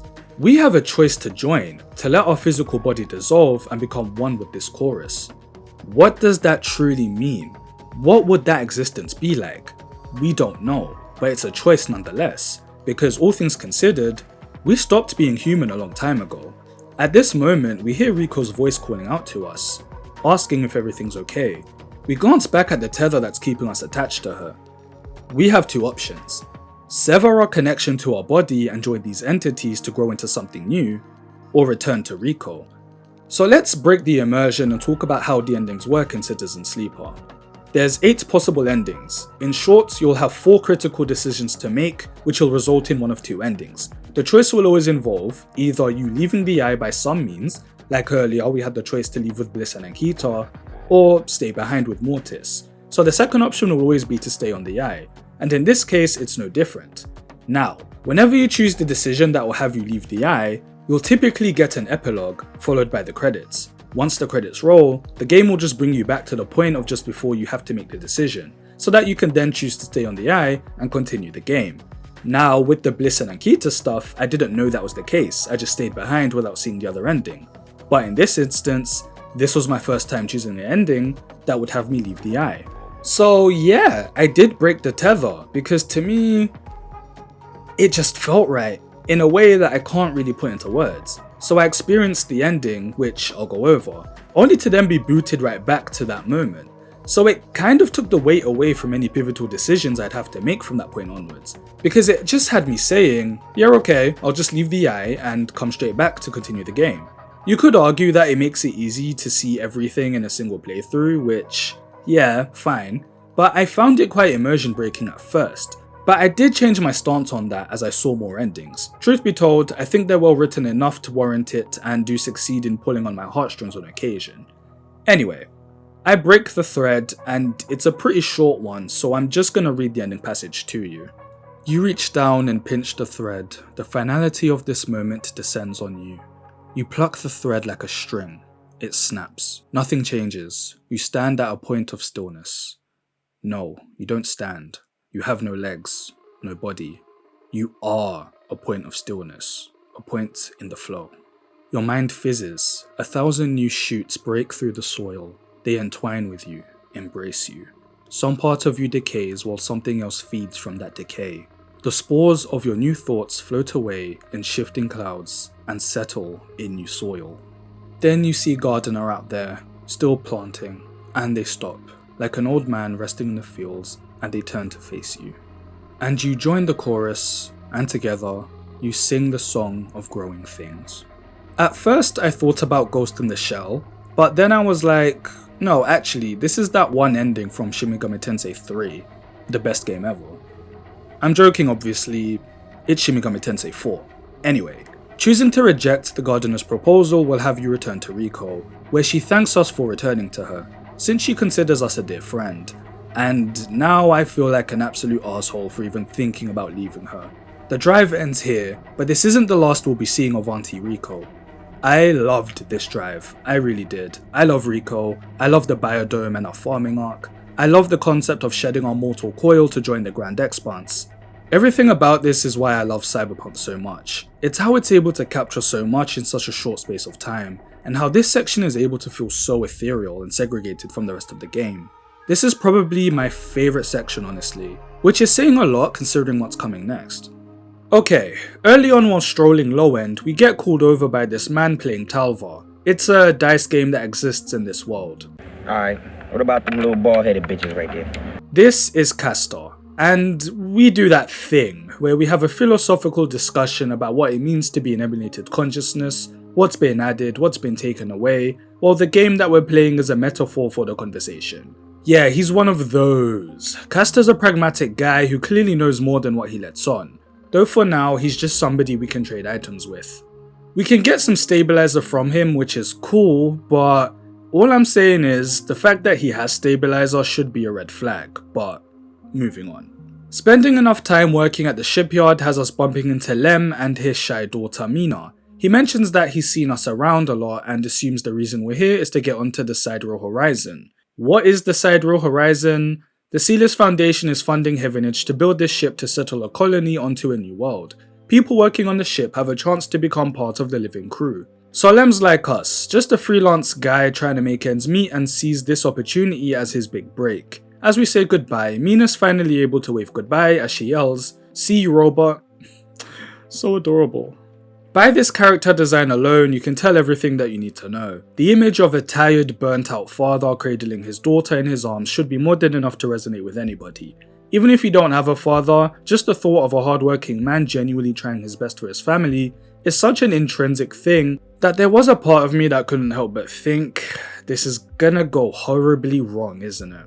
Truth be told though, I was kind of just working on the Sidereal Horizon for money at this point, but we do get noticed and praised at the shipyard that we do make a bit of a name for ourselves. I mean, it's kind of impossible for us not to stand out wherever we go. It's kind of like that one white kid in a black friendship group. One day in particular, Lem's in distress. Mina's babysitter Esther is sick and obviously Lem needs to be able to come to work, so we agree to look after her. It means we don't get paid, but by this point I'm pretty alright financially, so it's no issue. Mina and I are a little awkward around each other at first, but after a few days she becomes a complete yapper. One evening, Lem and I find out that we've made the cut to be entered into the random draw to become part of the living crew. We have a drink to celebrate, and he reveals that Mina isn't actually his daughter. A colony by the Ember Moon was falling apart and so refugees were evacuating. Conway had hired a private military company to protect their assets. Lem was part of this company, though most of the ships never actually made it to their destinations as they decompressed part way. When Lem found the ship, Mina was the only survivor as she had been sealed into a weapons locker. When he picked her up, he just couldn't let her go, and decided to leave the private military life behind and focus on raising her. According to him, she saved his life, and doesn't consider this to be a good life for her. He's very worried as to what type of life she's doomed to live if his number isn't drawn. This just gets sadder and sadder. I'm just expecting the worst now. Everyone's gonna die. We're all just gonna die. God is dead and we killed him. The Way of White lied to us. Santa isn't real. I'll never be 6'2". The Sidereal is finally finished being built and Lem has the attitude that not being chosen isn't an option, so he's confident that we'll be picked. Though we're a little more suspicious as to whether or not the Foundation will even follow through of their promise. I mean, we kind of learnt the hard way not to trust big corporations. And even then, how many other people have worked on the Sidereal Horizon? It has to be in the hundreds at least. What are the actual odds of us being chosen? And then something is said here that I really liked. Lem says he really wants Mina to see a storm. Of all things, something that we find inconvenience in real life or at worst life-threatening, he wants Lem to witness. That's a writing touch I always adore. It's like in Attack on Titan when Armin and Erwin constantly gush about the idea of lava, calling it a sea of fire, and they debate as to whether or not it even exists. I know that it's very basic stuff, but it's effective in bringing home how isolated and trapped these characters are. It's finally time for the raffle. Large crowds gather impatiently waiting. We greet Lem and give Mina a big hug as we wait. Already a massive red flag is the fact that the announcement is done over a speaker, starting with, "I'm sorry unable to greet you all in person, and you're all pioneers. We appreciate your work on the horizon," and blah blah blah. It's standard corporate HR speak, followed by the fact that he says, only licensed contractors are eligible for the raffle and will be called out by their identification numbers. Everyone in the crowd is very confused as none of us are licensed, have contracts, nor do we have identification numbers. The voice reads out a bunch of numbers and the more this goes on, everyone starts to riot, realizing that we were scammed and exploited. Lem stands desperately in denial, hoping that after finishing the numbers, they'll start reading out names, but eventually, we're able to drag him out of the crowd before things get too violent. We leave him be. This moment broke my heart, and there's nothing else I can really say about it other than that. And I remember after this, I'd found this abandoned apartment in Low End, and had spent most of my time just tidying it up and turning it into a home for myself, as this lone cat wandered in. We feel a kinship with it as it's also a living entity that isn't human, and it practically moves in. I don't know how to explain it, there's just something about dreaming big and having them go bust, but then being able to make lemonade with what you have. It's almost like, don't get so caught up in the future that you forget to live in the present. After many cycles, we go and visit Lem, and we get the Delulu idea to try to sneak on board the Side Hill Horizon. Now, personally speaking, I don't really care for getting on there myself, but I really want Lem and Mina to get on there. So let's explore the Fright Hub. We explore the dock where the ship is, and for some reason, Castor's here admiring the ship. He does his Castor thing and tells us that Celis built the ship here so that it would be a secret that they were sending a colony off-world. He wants to keep tabs on this project and see what will happen once the ship makes its destination. The deal is this. He wants to implant a chip inside us that will allow him to monitor and track what we see and hear, and in exchange, he'll create forgery passes for myself, Lem, and Mina to get on board. Before agreeing to anything, we question who he is and why he even wants to do this. He refuses to answer, simply saying, we either want the deal or not. In order to make the passes, we need to extract data from the Celis ship docked at the yard, so he doesn't need an answer this very second. We just need to bring him the extracted data by the time the ship leaves. So yeah, basically, we can get Lem and Mina on board in exchange for my privacy and freedom. The things I do for love. We tell Lem and Mina that we can get them ID cards, but we don't say how. Well, aren't I the martyr? The promised day comes, we get our ID and we meet with Lem and Mina, and everyone's excited, with Mina even telling us she loves us. We look at our ID and see it's our old photo of the human version of us sleeping in the chamber. Lem and Mina board the ship, and I jump off, letting them go off to their happy future as I stay on the eye, deciding to build a life here because we don't want to put our hands in another corporation. We desire to be loved, just like how Lem loves Mina. Why am I welling up, man? Shit, Castor is actually fine with our decision even though we kind of tricked him. He basically just says he wants us to do what we want to do and not what we're told, and that this is just one of his many projects, so there's no use stressing over the one. Who the hell are you? Now, we will get an answer to that, though personally I didn't really need one. While I preferred the last drive because it was mostly about us, I do love this one too. It's us being selfless as hell with no real benefit. It's pretty much showcasing the best of humanity when confronted with the worst, and I'm so glad they managed to have a happy ending. Or at the very least, they got what they wanted, because we don't actually know what's going to happen to them from this point onwards, but all we can do is hope for the best. Okay, that's basically it, at least as far as the base game goes. Citizen Sleeper has DLC. Well, it was DLC back when it was only on Steam, though if you buy it anywhere else, in my case on the PS5, the DLC is just integrated into the game, Episode Flux. Though before you start it, the game does warn you that it's best to save it for last, because it'll involve doing a lot of mandatory drives with deadlines that will almost be impossible to do if you activate it while you're still doing base game stuff. Even though I'd finished the base game at this point, I was still cutting it quite close, so I'll suggest the same. Anyway, let's look at the final section of Citizen Sleeper, Flux. So our first time passing through the Greenway, we run into... I need this woman's routine and protein intake, god damn. This is Esh and Peak. They're spacers. Is this the first time I've mentioned the word spacer in the video? The term just refers to somebody that travels around space for work, like delivery or whatever. Anyway, they're delivering supplies to refugees that Heavenage have cordoned off at the edge of the Greenway. They keep things brief since they're in a rush, but basically say that if I want to help, I should meet them there. And when I do, that's when you kickstart the entire chapter.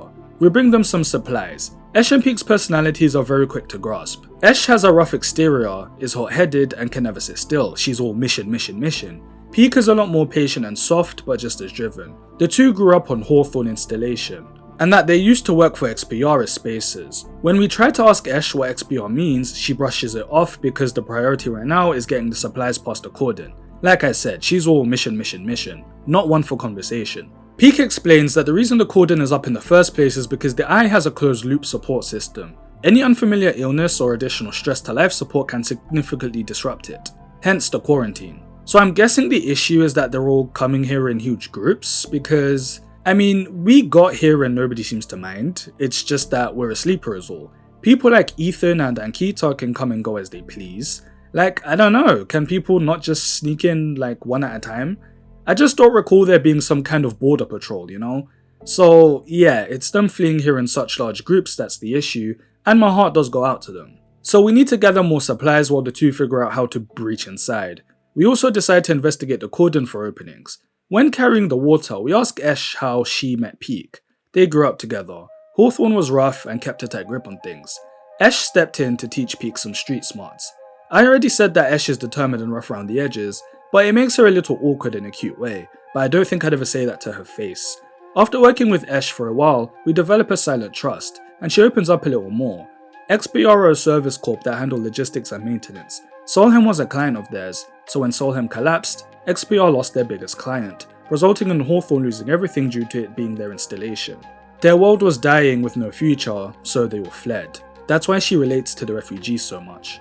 After convincing a crew to be our escort, we talk with Peak. They say they haven't had a way with people. Oh, just real quick. Peak is another character that uses they them pronouns, so again, for the sake of keeping things simple, I will just refer to Peak as Peak, so that it doesn't become hard to follow when I have to reference multiple groups of people. So yeah, Peak's never been very good with people. People have a tendency to always judge Peak without even getting to know our friendly little spacer. Surely we know what that's like, and damn right we do. From the moment we got here, people have found several different variations of the term sleeper. Emulated consciousness. I was this close to calling you a racial slur. Peak hopes that hopefully we can talk properly after all this is done. We awaken at the start of a cycle to find a drone. Is it Feng's?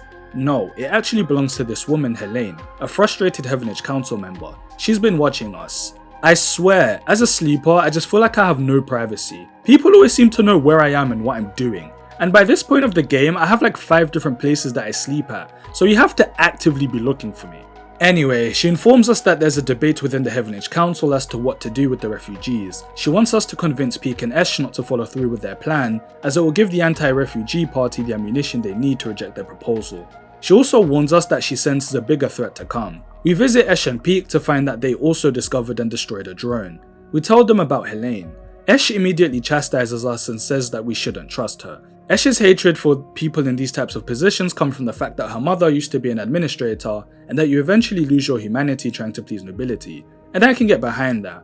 It's like how in The Wire at the start of Carcetti's electoral campaign, he started with the best of intentions, but then when he became mayor, he realised he had no real power because he had to bend to the will of the people that had all the money, till he eventually became the very thing that he was trying to fight against. I was going to use Kim Wexler becoming a corporate lawyer as my example since I already mentioned Better Call Saul, but you know, she chose to leave when she realised she hated it, so I don't know, I like keeping all these in here, it's just fun showing my thought process I suppose. I stand my ground against Esh, pushing to bring Helene into the mix, but Esh kicks us out. As much as I like Esh and get where she's coming from, Helene comes across as genuine to me. I mean, we've met enough corporate dickheads on our travels and I think by this point we could spot them from a mile away. But again, I get Esh's point of view. Peak meets us outside to give us a little pep talk saying that it's fine if I want to do things my own way, but Peak will be staying by Esh's side. We continue contributing to the mission and rendezvous with Peak once more. Peak has never met anyone from outside Hawthorne and would hear about sleepers as propaganda from XPR to make their lives not seem so bad. Though Peak can understand why we chose to become a sleeper, because all we wanted to do was escape our old lives. As we talk, we see that Esh makes the supply run without us. Pete gets frustrated for being left behind, claiming that they aren't a child anymore that needs to be protected. Luckily I was able to finish all of the tasks, so we watch as it goes off without a hitch and Esh is able to sneak the ship through the cordon. Upon returning she tells us how happy all the families were and promises to do it again. Everyone has a well-deserved rest while we think about why so many refugees are fleeing here in the first place, and about what Helene said about a huge threat on the way. At the beginning of one particular cycle, we wake up and experience what can only be described as non-existence for a while and then return. Not sleep, not a out-of-body experience, but just nothingness. Once we wake up, we discover that the cordon has been damaged due to some sort of flux event, just a giant wave that passed through and may have something to do with the strange sensation we had upon waking up. We run into Peak, who has no idea where Esh is. The ship has gone too. In the meantime, we help out on the flotilla. The flotilla is a giant ship within the cordon that some of the refugees live on. Since the cordon is broken, we can actually access it now and interact with the refugees, and we see that Esh moved the ship here without missing a beat. The flux event knocked the cordon offline. On top of that, someone stole the weapons that Esh had on the ship. We decide to investigate any nodes affected by the flux. The refugee leader Sol approaches us, thanking us for our assistance in the supply run, and shares that the flux is what all the refugees have been running from. That's what brought them all here to the Eye. The way he talks about the flux, it feels almost Lovecraftian, like it's just this existential entity that the universe is hopeless against, and I live for this shit. I mean, it's a horrible situation, of course. Okay, time to learn about where exactly they all come from. There's a constellation made up of 3 moons, Ember's Hearth, Ember's Steppe, and Ember's Song. Sol and his people are from the Hearth. Unfortunately, the colonies of each moon all avoid each other, old rivalries and past crimes. He's convinced that they won't be able to survive unless they learn to come together. He's tried reaching out, but they've been rejecting supplies and not allowing certain ships to unload. If we look into what's going on with all the different groups, he'll give us all the information we want. So, let's see what's going on with the different factions. While exploring the cordon, we end up in this strange room with foreign sands, plants, and strange creatures. This is where we meet Aki, and this place is known as the Wind's Long Moon, a greenhouse on the ship that Aki is using to preserve what's left of their culture, but it's dying due to the flux.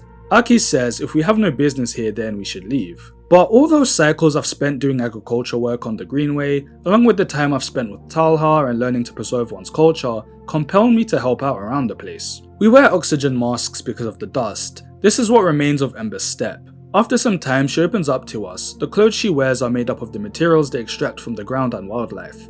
So what's Steppe's beef with everyone? Back when Aki was still young, their world was harsh and difficult to live on due to the atmosphere. So Solheim gave the terraforming contracts to Cybele, who believed could build a better atmosphere. But when Solheim collapsed, Cybele abandoned all their projects to focus solely on Hearth. So the people of the steppe were left to survive on their own and had to work tirelessly to adapt the half-made systems. Their world was already dying and there was nobody available to help. They did the best they could, but then the flux happened. What's on this ship is the only thing left of Steppe. She's emotionally breaking down while she explains all this, and it's hitting me in the feels.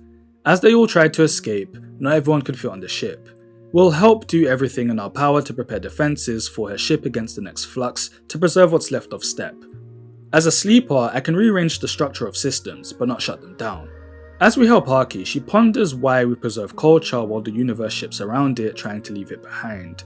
Is it better to allow culture to change? Maybe it's best to spread their culture so that it serves the future. She says to tell Sol that everyone is welcome aboard to use their systems to create clothes, and hopefully they'll be able to have the resources to help sustain and grow our culture. Now, this is obviously a bit more of a... The wider implications, like the pros and cons, are a little more complicated and nuanced for me to even be able to discuss here. I'm just going to leave that topic where the game leaves it. All I'm really going to say about Aki is that she's very soft. You feel for her for having to carry such a huge weight on her shoulders. She fills us in on what she knows about the flux thus far. The flux begins as weak but strengthens with each wave. It's coming from the center of the system, from the close orbit of Hylian's star H1. We return to Sol to give him the good news and engage him with some conversation. And this is where we see his true nature. He's a little distrusting and keeps us at a bit of an arm's length, saying only as much as he's willing to. Which I find strange considering that you're the one telling me to build bridges between you and the other people for the sake of survival. It's like, practice what you preach, my guy, but I guess this is just how leaders ought to be, especially when you're stuck somewhere that isn't exactly welcoming, so fair enough. He does give us some bits of info though. The terraforming that had failed on Steppe had been perfected on Hearth. However, after the collapse, the people had to sustain it themselves, which was fine until the flux. Simple as that. We visit the Ember Song cluster of ships. They all have a bit of an attitude and we meet their leader. I can't roll my R's, man, I'm sorry. Petre, I'm just gonna call him P, who clearly has a bit of a chip on his shoulder as he constantly makes snarky comments while we try to engage him in conversation. He does share his side of things though. Song provided the raw materials to fuel the terraforming projects on Steppe and Hearth, willingly or not. They also worked on the projects as well, but when Solheim fell, Song was abandoned by them. So basically, Solheim took everything they had to offer, then ditched them. Some people from Song even believe the flux came from Hearth. Whether that's the case or not, they don't want to live under Hearth. or anybody. They want their independence. So P's stance is that Hearth is only extending their hand with the agenda of being in control. And I can see where they're coming from. So P says if we want to help them, then fine, but we have to do it as ourselves and not under the name of Hearth. And that's a non-issue for me, to be honest. I'm not doing this out of any sense of loyalty to Sol, I'm just doing this because I have the means to help. It's not exactly putting me out of my comfort zone. We help around and eventually circle back to Peak, who looks as though they haven't moved since we left them, as they've been accessing the data of nodes that we've hacked earlier.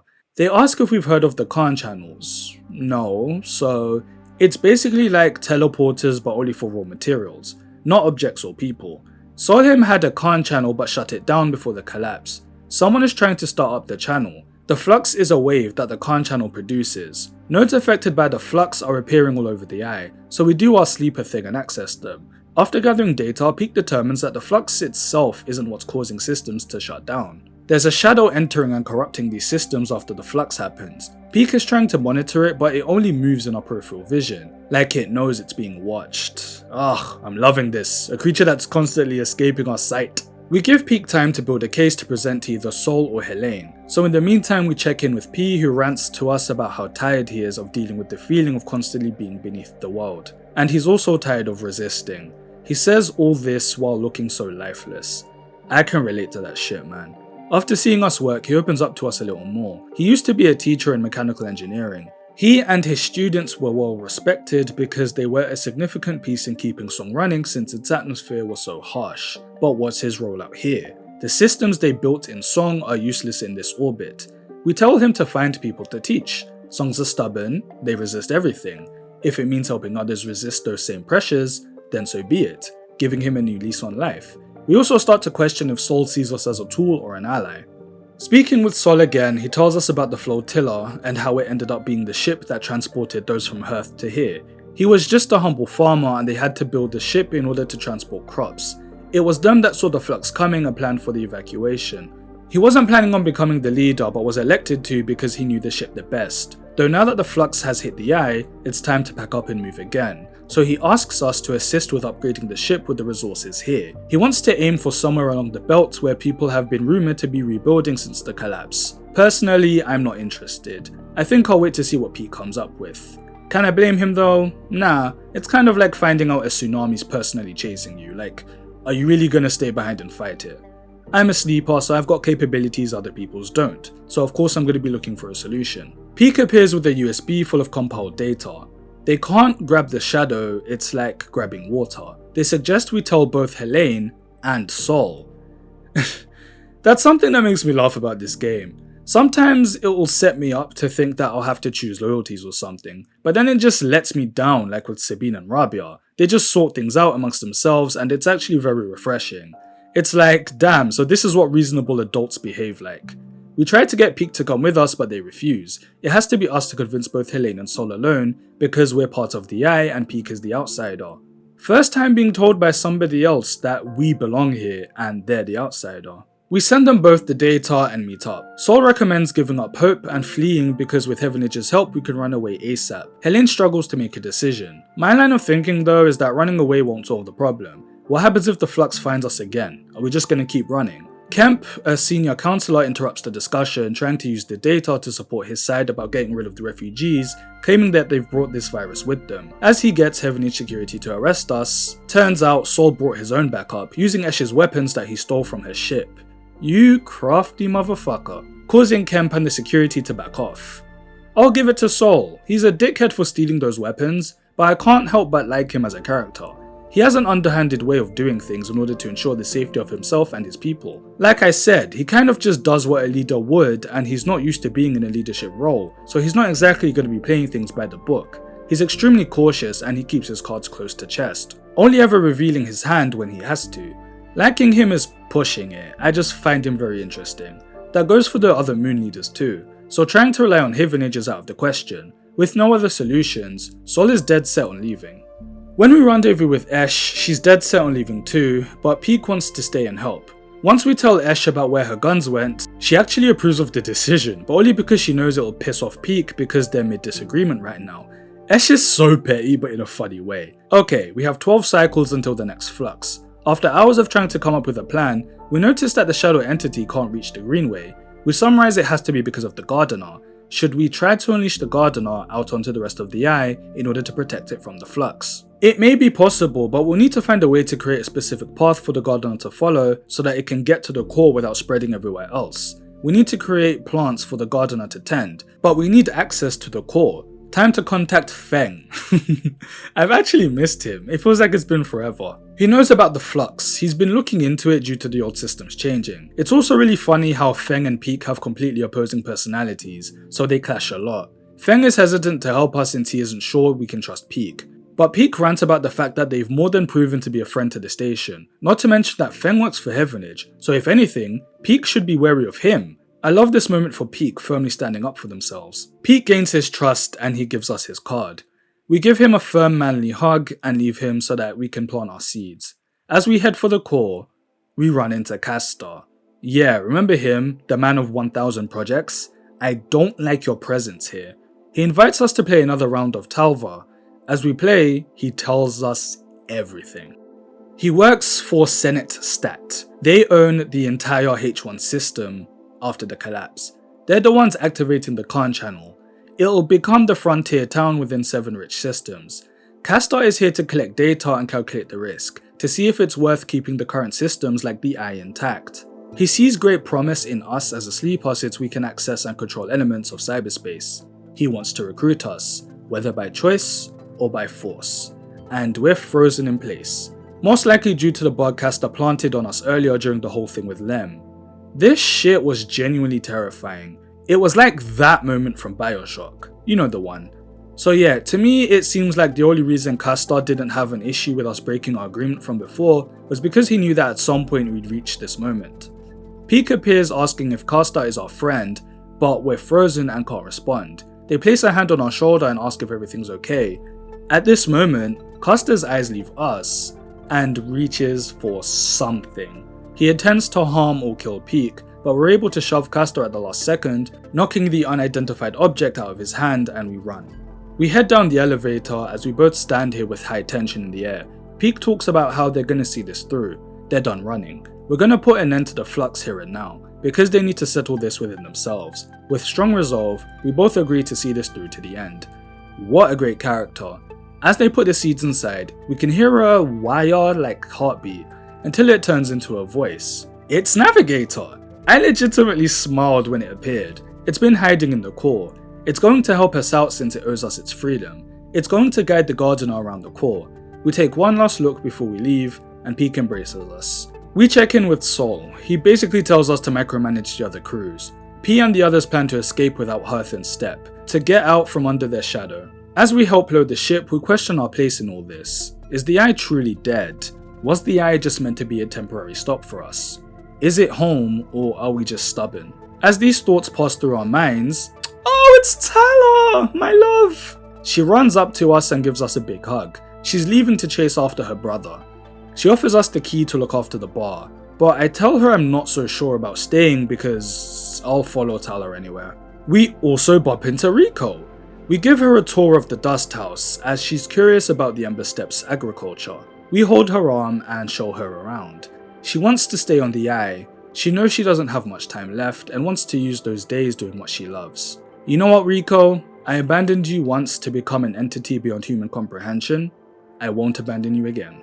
They really had the audacity to tear my heart between two of my favorite characters. Fuck you, Gareth. I'm joking, Gareth, I love you. Aki gives us such a warm goodbye, I can't help but smile. We meet up with Peak back where we first met and notice how different they look. More confident and sure of themselves. Time to connect the Greenway to the rest of the Eye. Peak spots Ash leaving and chases after her in order to give her a proper goodbye, so we wait and monitor the Gardener alone.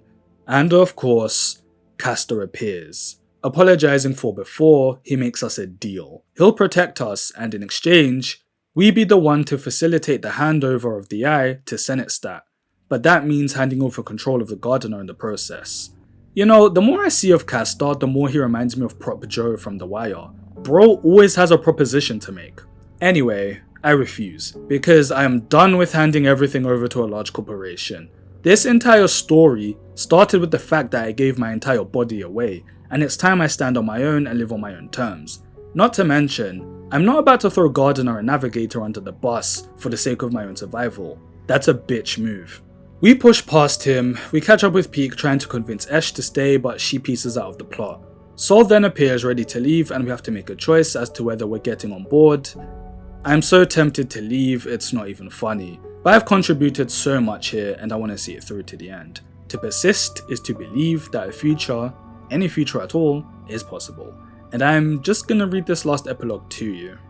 You say the words, and the moment you do, the weight of it all seems to descend on you. You stumble a little and then stand straight, refusing to be crushed. You feel a tightness in your chest and a haze blurring your thoughts. Sol nods. Good luck. He sighs. You'll need it. He grips your shoulder and meets your eye. In the haze, his pitted and rough hands feel so real, so detailed that it grounds you. And then it is gone, and Sol goes with it, quickly moving to the waiting shuttle. As he does, you watch, unable to speak, your whole body pulsing. And then another hand falls on your shoulder and it grounds you once more. You turn to see Peak's bright eyes. Let's go, sleeper. You nod, and seeing how unsteady you are on your feet, Peak puts an arm around you and steers you towards the entrance to the bay. As they do, you hear the roar, feel the wind as the shuttle lifts off, and angles towards the flotilla. You don't turn, instead you keep your head down and focus on each step. As you do, you feel Peak beside you, holding a little of your weight, and you holding a little of theirs. This is how it will be for many cycles after you both leave the bay and head back into the eye. You will both hold things for each other, remind each other of the choices you made, remind each other why it is important to keep going despite the moments when it seems impossible. You will keep each other going. That support will be vital when the second flux event hits the eye, when it knocks the entire free spoke off the power grid, making the whole station lurch with a sickening motion. When it cripples the systems and corrupts processes, leading sections of the station to go dark or start venting oxygen. When holding on is all you can do, while the world seems to come apart around you. And yet, somehow, the eye will persist. Systems will resist total collapse in ways that will seem inexplicable to many. But to you and Peak, they will signal the awakening of a new force within the station. That new force will bring with it new challenges and new possibilities in equal measure.